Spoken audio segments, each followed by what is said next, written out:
Alam nyo ba, parehong tumutulong ang stem cell supplements at extracted mighty barley sa cellular wellness, pero magkaiba ang paraan ng pag-absorb sa katawan.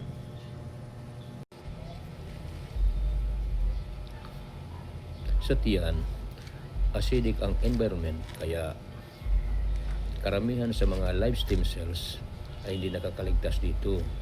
Kaya gumagamit ng protective capsules o cell derivatives. Samantalang sa extracted mighty barley ay natural ang alkaline nito, kaya nagkakasot sa stomach acid at diretso sa small intestine at madali lang ma-absorb ito. Sa small intestines, dito bahagyang alkaline na ang environment.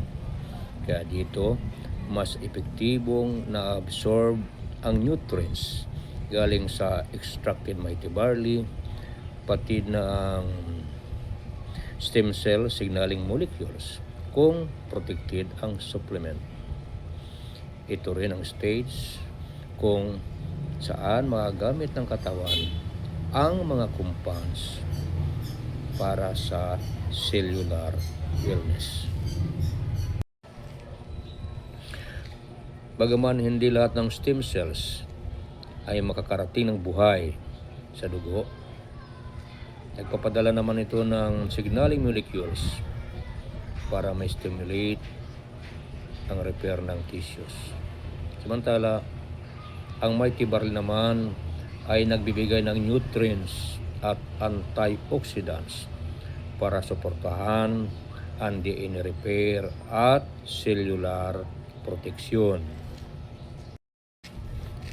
Sa madaling sabi, ang stem cell supplements ay para tulungan ang katawan mo mag-repair.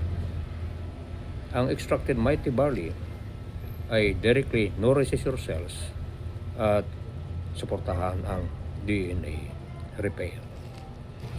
Suportahan yung cells mula sa loob. Ang kombinasyon ng extracted mighty barley at maayos na stem cell supplementation ay makatulong para sa cellular protection at repair. I-message mo kami para ma-proteksyonan o malaman mo kung paano ma-proteksyonan yung katawan mula sa loob.